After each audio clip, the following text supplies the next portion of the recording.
c'est maintenant. Bonjour, merci d'être au rendez-vous Arrêt au stand, le magazine de l'endurance qui donne la parole à ceux qui font la course. Et dans ce numéro, 2 têtes d'affiche de l'endurance vous parlent. Ça fait quoi de gagner les 12 heures de Sebring, qui plus est avec 891 millièmes d'avance sur Sébastien Bourdet? Nous poserons la question à Louis Doltra, auteur de cet exploit. Dans quel état d'esprit le team Panis Racing aborde-t-il le championnat ELMS 2024? Olivier Panis lui-même nous le dira. Dans l'immédiat, retour sur les 12 heures de Sebring. La 72e édition des 12 heures de Sebring, deuxième manche du championnat IMSA, s'est disputée le samedi 16 mars. Après les victoires du team Porsche Penske Racing aux 24 heures de Daytona, première victoire de la Porsche 963 sur une course de 24 heures, puis aux 1812 km du Qatar en ouverture du championnat du monde des FIA d'endurance, allions-nous assister à une troisième victoire Porsche consécutive, tout schéma de championnat confondu? La question était évidemment sous les casques à Sebring, mais il n'en a rien été. Comme à Daytona, les Cadillacs ont monopolisé la première ligne de la grille de départ. Pole position pour Pipo Derani, 147 millièmes plus vite que Sébastien Bourdet. Un Sébastien Bourdet qui va cependant mener en début de course, dominant donc Pipo Derani, mais aussi les Porsche 963, BMW, Lamborghini et Acura. Le duel entre les pilotes Cadillac va connaître un sacré retournement de situation lorsque le Brésilien Pipo Derani, passé à la régulière en tête, va à un peu plus de 4h30 de l'arrivée se trouver au contact avec une Ferrari 296 engagée par AF Corse, à ce moment-là pilotée par l'expérimenté Miguel Molina. La suite, c'est une image qui a fait le tour du monde. La Cadillac se retourne et termine sa course sur le toit, posée sur le muret. Pipo Derani s'en est sorti heureusement indemne, pas de blessés autour. Ouf! Fin de course, elle sera mémorable, elle aussi. Après une nouvelle neutralisation, Sébastien Bourdet sur la Cadillac numéro 1 et Louis Doltra sur la Cora numéro 40 se retrouvent en confrontation directe. Aucun des deux ne veut céder, mais à 4 tours de la fin, Louis Doltra trouve l'ouverture, passe et s'impose avec 891 millièmes d'avance seulement sur la Cadillac de Sébastien Bourdet. 12 heures de Sebring 2024, victoire à Acura avec le Wayne Taylor Racing with Andretti et l'équipage Louis Doltra, Carlton Herta, Jordan Taylor. Deuxième place pour la Cadillac de Sébastien Bourdet, Renger van der Zandt, Scott Dixon. Troisième, la Porsche 963, Porsche Penske Motorsport de Dan Cameron, Felipe Nasser et Matt Campbell. Ce trio, après la victoire aux 24 heures de Daytona, reste en tête du championnat IMSA classement GTP. C'est l'appellation Hypercar aux États-Unis. Vous savez que la plupart du temps, on prononce son nom de famille avec le Z à la fin, mais concrètement, il ne faut pas. Donc, bonjour Louis Doltra. Bonjour Bruno.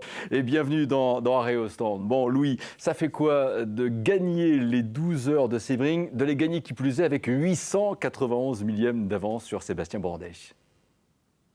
Sebring, c'est une des plus grosses courses d'endurance au monde, après le 24 heures du Mans pour moi. Donc la gagner comme ça, c'est incroyable. Face à Sébastien Bourdet, quelqu'un que je regardais quand j'étais petit en Formule 1, en IndyCar.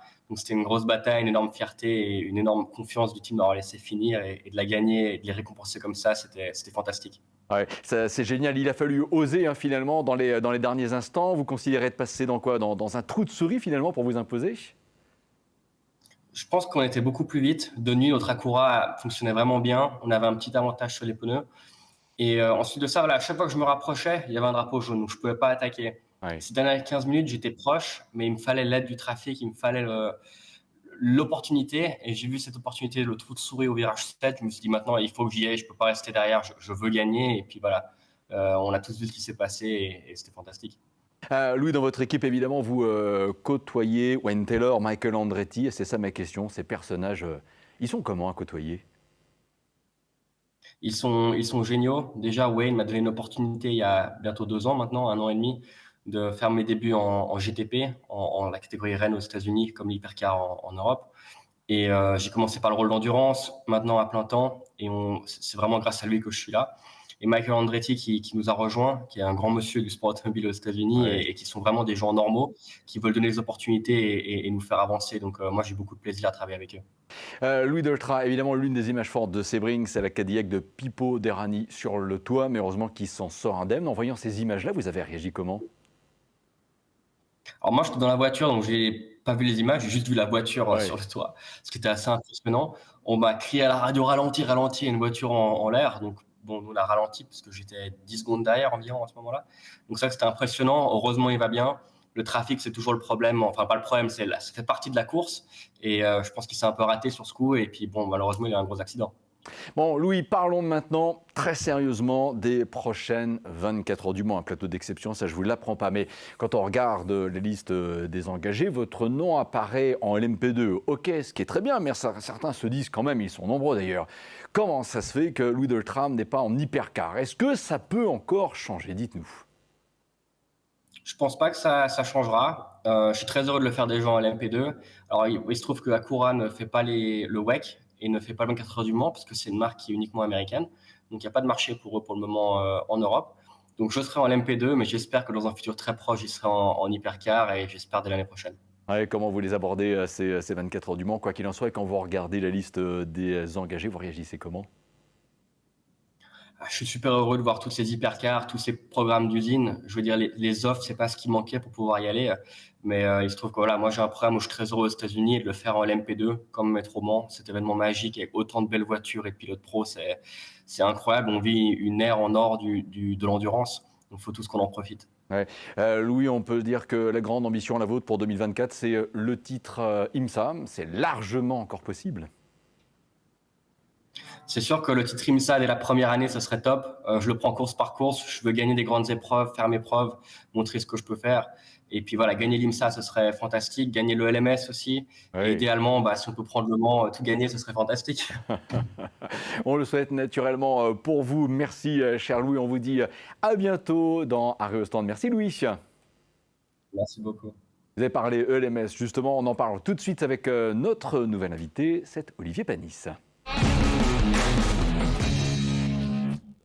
Nous sommes super ravis de l'accueillir dans Arrêt au stand. Olivier Panis. Bonjour Olivier.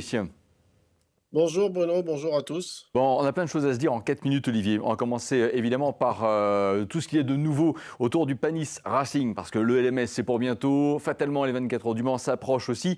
Il y a une nouvelle collaboration, une nouvelle équipe d'exploitation avec vous pour cette année? Oui, écoute, j'étais ravi de la collaboration avec Simon et Sarah, mais objectivement, ils ont des très grosses sociétés à côté de ça. On avait du mal un peu à gérer la situation, mais ça reste des amis incroyables. Je pense qu'il y a besoin de souffler un peu pour tout le monde, et Simon et Sarah n'y arrivaient plus parce qu'ils ont vraiment des gros business à côté. Voilà, je pense que c'était une décision collégiale, hein. On est toujours bien sûr associés ensemble. Maintenant, voilà, c'était une solution, c'était de trouver une solution par contre pour continuer parce que je voulais pas m'arrêter là.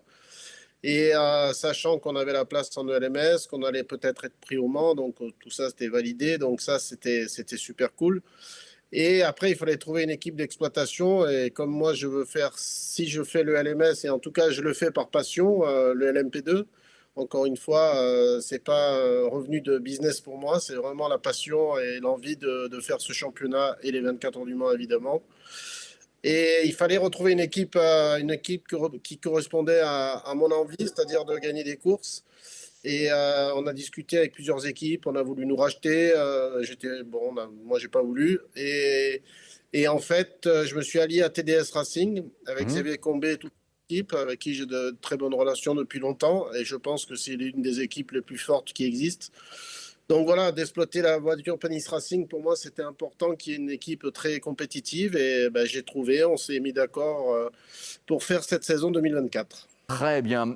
Il y a également le soutien de VDS, de Marc van der Straten, et un super casting au niveau pilote, Manuel Maldonado, Arthur Leclerc et Charles Milesi. Maintenant, Olivier, la feuille de route, c'est quoi? Sans faire la réponse à votre place, est-ce qu'elle tient en un mot? Victoire. De toute façon, j'ai toujours fait ça pour la victoire, que ce soit avec Simon, Sarah, avec Stéphane Dilouyan, mon associé, et avec TDS, ça sera la même conduite. On veut gagner des courses. Si on peut gagner le championnat, on a fait deuxième, troisième, quatrième avec Simon et Sarah. Maintenant, voilà, j'aimerais gagner le championnat. C'est encore la chance aux jeunes. Manuel, je le connais, ça fait la deuxième année, mais il a eu une progression incroyable et je voulais à tout prix le garder en tant que silver. L'arrivée d'Arthur Leclerc, je trouve ça génial parce que c'est un jeune qui vient de la F2, qui est très compétitif, qui a envie de se mettre en endurance parce que bon, il est quand même pilote de l'académie Ferrari, donc je pense qu'il y a un sens pour lui. Et de l'avoir à nos côtés, voilà, c'est encore un jeune qu'on va essayer de promouvoir et de faire devenir professionnel. Et Charles Milesi, c'est l'agence touriste, quoi. C'est un pilote super rapide, qui a beaucoup d'expérience, qui est pilote alpine. Donc voilà, moi, l'important, c'était, je voulais vraiment un équipage pour gagner le LMS. Et on y est arrivé avec l'aide énorme et par un pur hasard avec Marc, que je suis, Van Straten VDS, que je suis très très ami depuis très longue date parce qu'il est déjà partenaire d'Aurélien depuis longtemps et partenaire de Boutsen VDS, bien sûr, où Aurélien court en GT3. Et on a eu une discussion vraiment amicale et on est arrivé à parler de ULMS et des 24 heures du Mans. Et il m'a dit, moi, c'est mon rêve de revenir, je te suis. Et là, ça a été quelque chose de magique pour moi. Autrement, je pense que j'aurais eu des difficultés à boucler un budget vraiment cohérent. En tout cas, c'est aussi magique pour nous parce que vous êtes là et vous savez, Olivier Panis, qu'on tient à vous et à votre équipe. C'est déjà la fin de notre échange, Olivier Panis. Je vais encore vous poser une question. Vous me répondez par oui ou par non. Pour vous, Sébastien Vettel fait les 24 heures du Mans avec Porsche ? Oui. D'accord. Merci beaucoup, Olivier Panis. On vous dit bientôt. Merci à toute l'équipe. Merci à Pierre et Fred Fillon, bien sûr, et à Fred, à vous tous, pour nous suivre. Et à bientôt. Oui, Sébastien Vettel, oui ou non, en 24 heures du Mans, on en parle tout de suite dans les brèves d'Oré au stand. Elle a été la révélation de la semaine. Voici la version 2 de la Peugeot 9X8. Si elle reste reconnaissable dans son allure générale, la carrosserie de l'hypercar Peugeot a été repensée à 90%. La monte pneumatique n'est plus la même entre train avant et arrière. Et comme largement pressenti, la 9X8 est désormais dotée d'un aileron arrière. Vivement l'épreuve de la piste à Imola en Italie, le dimanche 21 avril. Sébastien Vettel sera-t-il au départ des 24 heures du Mans avec le team Porsche Penske Motorsports ? À 36 ans, l'Allemand, quadruple champion du monde de Formule 1, s'est rendu à Weissach pour faire connaissance avec la voiture, son environnement, une première approche sur simulateur avant quelques tours pour de vrai sur la piste d'essai, et ce avant de prendre part à un test d'endurance de 36 heures en Espagne sur le circuit d'Aragon. À bien y regarder, sur les 3 963 engagés par le Porsche Penske Motorsport pour les 24 heures du Mans de juin prochain, 2 pilotes restent encore à désigner sur la numéro 4 aux côtés du Français Mathieu Jaminet. Sébastien Vettel sera-t-il l'un des deux ? Eh bien nous voulons le croire.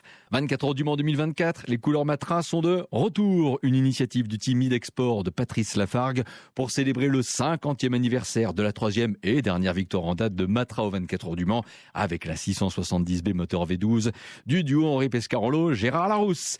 Mais n'y voyez pas qu'un simple clin d'œil à l'histoire. 2024, Matra existe toujours et un partenariat IDEC-Matra existe aussi concrètement. Grégory Trébaol, président du groupe Rebirth et propriétaire de Matra. Et Matra aujourd'hui, c'est une marque qui propose des solutions de transport électrique de proximité.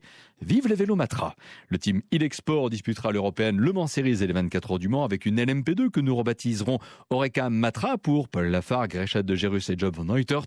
Le team engage aussi une Ligier Matra en Michelin Le Mans Cup pour Patrice Lafargue et Dino Lunardi. Les 24 heures moto approchent. Bonne nouvelle, le mercredi à J-1 des premiers essais officiels. Les motos attendues au départ se retrouveront pour parader en centre-ville du Mans. Départ place des Jacobins à 15h. Les machines reviendront ensuite aux Jacobins. Les pilotes seront là pour des dédicaces, selfies, avant de poser pour la photo officielle devant la cathédrale Saint-Julien, élue fin 2023 plus belle cathédrale de France.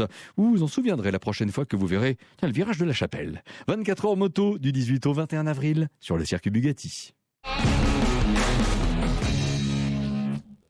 Voilà, un drapeau à damier sur ce numéro d'Arrêt au stand. On a le plaisir de se retrouver naturellement le mois prochain. D'ici la bonne route, portez-vous bien.